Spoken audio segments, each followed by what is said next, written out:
สวัสดีด้วยนะครับสำหรับคลิปนี้ก็จะเป็นการสปอยอนิเมะตำนานเทพกู้จักรวาลในตอนที่ 81 นะครับ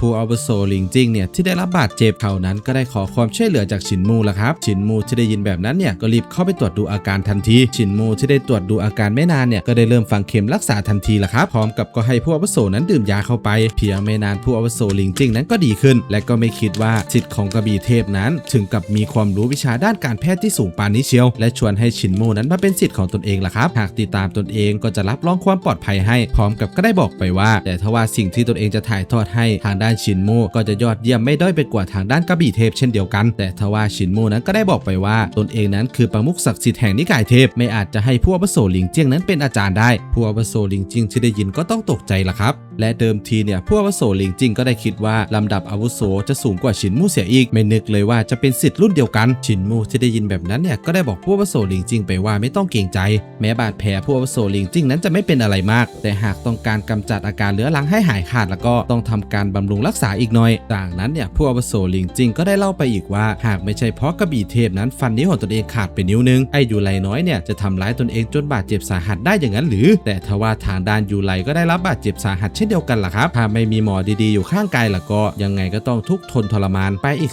2-3 ปีเลยซึ่งทางด้านผู้อาวุโสหลิงจิ้งเนี่ยก็ได้เล่าไปอีกว่าเพราะทางด้านยูไลน้อยไม่พอใจที่เมื่อก่อนไม่ได้เป็นยูไลคิดว่าเรื่องราวทั้งหมดนั้นเป็นเพราะเผ่าปีศาจนับแต่นั้นมาก็เสียนิสัยโดดเดี่ยวและเก็บตัวจากนั้นจู่ๆเนี่ยก็ได้คิดขึ้นมาได้และหันไปถามฉินมูว่าทำไมฉินมูนั้นจึงเดินเข้ามาในส่วนลึกของใต้ฉี่เพียงลำพังแล้วก็ได้ถามถึงพวกปู่เนี่ยหายไปไหนล่ะครับซึ่งฉินมูนั้นก็ได้บอกไปว่าที่ตนเองมาที่นี่ก็เพราะเรื่องนี้แหละผู้ใหญ่ในหมู่บ้านนั้นติดอยู่ในความมืดแล้วก็ได้เอารูปให้ดูล่ะครับทางด้านผู้อาวุโสหลิงจิ้งเนี่ยที่ได้รู้เรื่องราวก็ต้องขำออกมาทันทีเพราะผู้ใหญ่บ้านกับทางด้านบุรพาจารย์เนี่ยพากันไปหลงทางอยู่ในความมืดล่ะครับและจากนั้นผู้อาวุโสหลิงจิ้งเนี่ยก็ได้มองไปเห็นปู่ใบแล้วก็ได้ทักขึ้นมาว่าช่างตีเหล็กคนนี้ช่วงก่อนหน้านี้เคยประลองความเร็วกับเขามาก่อนและปู่ใบเนี่ยก็ไม่ยอมพูดอะไรสักคำกับทางด้านผู้อาวุโสหลิงจิ้งเลยนิสัยพิลึกพิลั่นแต่กับเคลื่อนไหวรวดเร็วมากและก็คิดว่าฝีมือนั้นไม่ได้ด้อยไปกว่าตัวเองเลยแต่ทว่าถึงแม้ว่าเขาจะเก่งถึงขนาดนั้นก็ไม่เคยได้ยินชื่อเสียงของทางด้านปู่ใบมาก่อนจากนั้นฉินมูเนี่ยก็ได้ถามแล้วปู่ใบไปทางไหนซึ่งทางด้านผู้อาวุโสหลิงจิ้งเนี่ยก็ได้รับคำสั่งให้มาสำรวจบริเวณใต้ฉีและก็พบเข้ากับปู่ใบที่ไปในพื้นที่ต้องห้ามพร้อมกับก็ได้บอกไปอีกว่าที่นั่นมันอันตรายมากรวมไปถึงก็ได้เห็นร่างแยกพญายมแห่งยมโลกผู้อาวุโสหลิงจิ้งเนี่ยจึงไม่กล้าตามเข้าไปละครับซึ่งก่อนหน้านี้เนี่ยฉินมูก็ได้ยินมาจากพญายมแห่งยมโลกว่าเขานั้นกำลังเอาร่างแยกไปดึงวิญญาณของท่านปู่ธัญญาและก็ได้ถามทางด้านผู้อาวุโสหลิงจิ้งไปว่าพื้นที่ต้องห้ามที่ว่านั้นก็คือหมู่บ้านไร้คนึงอย่างนั้นหรือแต่ทว่าผู้อาวุโสหลิงจิ้งก็ไม่เคยได้ยินชื่อหมู่บ้านนี้ล่ะครับแต่ทว่าปู่ใบนั้นก็ได้ตรงไปทางทิศตะวันตกฉินมูเนี่ยจึงเอาแผนที่นั้นออกมากางและก็ได้วกสถานที่แห่งหนึ่งและก็คิดไปอีกว่าแม้แต่ผู้อาวุโสหลิงจิ้งที่มีหูตากว้างไกลเนี่ยก็ไม่รู้จักหมู่บ้านไร้คนึงและก็ได้ขอให้ทางด้านผู้อาวุโสหลิงจิ้งพาตนเองนั้นไปโลกแห่งความตายอีกครั้งได้หรือไม่ซึ่งทางด้านผู้อาวุโสหลิงจิ้งก็ยอมพาไปล่ะครับเพราะว่าฉินมูนั้นก็ได้ช่วยชีวิตของเขาเอาไว้แต่ทว่าพลังตบะของฉินมูนั้นก็อ่อนแอเกินไปต่อให้ยอมขายวิญญาณตนเองก็ไม่อาจจะทำให้ท้าวยมราชเนี่ยสนใจได้เลยซึ่งฉินมูเนี่ยก็ไม่ได้คิดจะไปหาท้าวยมราชล่ะครับทางด้านผู้อาวุโสหลิงจิ้งที่ได้ยินเนี่ยก็รู้ได้ทันทีว่าฉินมูนั้นหมายถึงอะไรจากนั้นก็ได้ใช้ป้ายหยกเนี่ยเปิดประตูเข้าสู่โลกแห่งความตายทันทีเพียงไม่นานก็มีเรือเนี่ยมารับพวกฉินมูเข้าไปในโลกแห่งความตายทุกคนเนี่ยก็ได้เดินมาเรื่อยๆจนมาถึงเรือดวงจันทร์ที่ฉินมูนั้นก็เคยฟังมาจากผู้ใหญ่บ้านว่าเรือลำนี้มันเกี่ยวพันกับฉินมูและหมู่บ้านไร้คนึงอยู่พวกฉินมูที่ได้รู้แบบนั้นเนี่ยก็ได้กระโดดขึ้นไปตรวจสอบทันทีละครับทางด้านราชามารตู่เทียนเนี่ยที่ได้ขึ้นมาบนเรือแล้วก็รู้สึกว่าราวกับว่าเรือลำนี้เป็นสิ่งที่เทพนั้นสร้างขึ้นมาฉินมูเนี่ยที่ได้เดินมาเรื่อยๆก็ได้มีเสียงคนนั้นพึมพำว่าหมู่บ้านไร้คนึงแต่ก็ได้ทักฉินมูว่าฉินมูนั้นเป็นคนจากหมู่บ้านไร้คนึงมาทำอะไรที่นี่กันแน่ฉินมูนั้นจึงบอกไปว่าตนเองนั้นมายืมเรือเพื่อเดินทางละครับเพื่อที่จะเดินทางเข้าไปในหมู่บ้านไร้คนึงแต่ทว่าร่างยักษ์ที่ถูกฝังอยู่ที่เรือลำนี้เนี่ยเขานั้นที่ได้ยินว่าหมู่บ้านไร้คนึงก็ต้องตกใจสุดขีดและก็บ่นพึมพำไปว่าตนเองไม่ใช่คนทรยศแค่หนีมาเท่านั้นจากนั้นผู้อาวุโสหลิงจิ้งก็ได้บอกไปว่าตนเองนั้นเคยมาที่เรือลำนี้แล้วนอกจากคนบ้าที่อยู่ตรงนี้เนี่ยก็ไม่มีสิ่งใดเลยและเสาที่ตั้งอยู่ตรงนี้เนี่ยเขานั้นก็ได้ตรวจสอบแล้วล่ะครับจากนั้นสร้อยที่อยู่ที่คอฉินมูนั้นก็นำทางให้ฉินมูไปสัมผัสกับเสาซึ่งราชามารตู่เทียนเนี่ยก็เตือนล่ะครับอย่าไปสัมผัสมันเพราะด้วยพลังของฉินมูในตอนนี้จะควบคุมมันไม่ได้และจะถูกมันกลืนกินล่ะครับฉ ชินมูที่ได้คิดคำนวณดูแล้วเนี่ยว่าเรือลำนี้และจี้หยกที่อยู่คอตนเองนั้นมาจากหมู่บ้านไร้ค่าหนึ่งทั้งสิ้นหากในตัวเองนั้นมีสายเลือดของหมู่บ้านไร้ค่าหนึ่งอยู่บางทีแล้วก็อาจจะมีอะไรเกิดขึ้น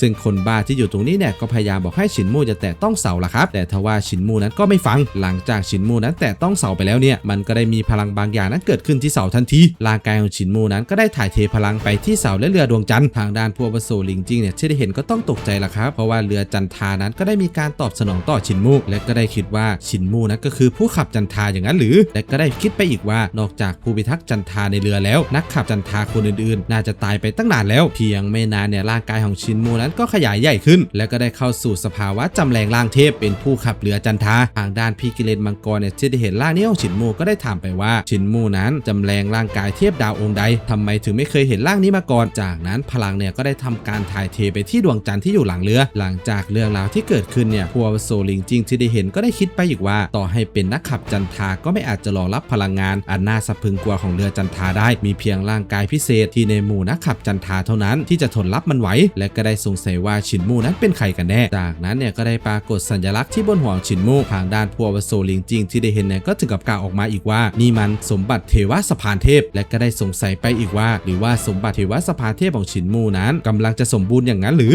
แต่ทว่าต่อให้เป็นคนที่มีพลังระดับสภานเทพอย่างตนเองและเทพกระบี่เท่าเมื่อเข้าไปยังโลกแห่งความตายก็ยังต้องเผยให้เห็นกระดูกขาวและก็ได้สงสัยว่าชินมูนั้นจะฟื้นฟูเลือดเนื้อกลับมาอย่างสมบูรณ์ได้อย่างไรหลังจากที่ชินมูนั้นเข้าไปหลอมรวมกับเรือจันทาและกลายเป็นนักขับจันทาคนปัจจุบันแล้วเนี่ยโดยพลังที่ทำให้ชินมูนั้นกลายเป็นร่างนี้จึงทำให้เขานั้นกลายเป็นเทพสวรรค์ที่ยังมีชีวิตอยู่จริงแม้แต่กฎเกณฑ์โลกแห่งความตายก็ไม่สามารถควบคุมชินมูได้ทางด้านราชามารตู่เทียนที่ได้เห็นร่างเทพของชินมูก็ได้คิดว่าโลกใบนี้ไม่ได้ด้อยพัฒนาอย่างที่ตนเองนั้นคิดเอาไว้วัตถุที่เทพสร้างขึ้นอย่างเรือจันทาจำเป็นต้องใช้วิชาเต๋าและวิชาพลังพิเศษลึกล้ำอารยธรรมโบราณไม่มีทางสร้างมันขึ้นมาได้แน่พร้อมกับก็ได้คิดไปว่าตนเองนั้นต้องมาลุกลานโลกที่มีระดับสูงขนาดนี้จริงๆหรือแต่ทำไมอารยธรรมที่มีความก้าวหน้าถึงเพียงนี้สุดท้ายยังถูกทำลายลงจนได้ทางด้านชินมูที่ได้กลายเป็นผู้ขับจันทาคนใหม่เนี่ยเขานั้นก็รู้ว่ายิ่งควบคุมเรือลำนี้นานเท่าไหร่ก็ยิ่งผ่านพลังชีวิตไปมากเท่านั้นและต้องรีบเพื่อแข่งกับเวลาล่ะครับจากนั้นชินมูเนี่ยก็ได้หันไปบอกกับผู้อาวุโสหลิงจิ้งว่าต้องแยกกันตรงนี้แล้วและก็ได้ขอบคุณที่ช่วยเหลือล่ะครับหลังจากที่ผู้อาวุโสหลิงจิ้งออกไปจากเรือจันทาชินมูนั้นก็ได้ทำการควบคุมเรือจันทานั้นเดินทางออกไปทันที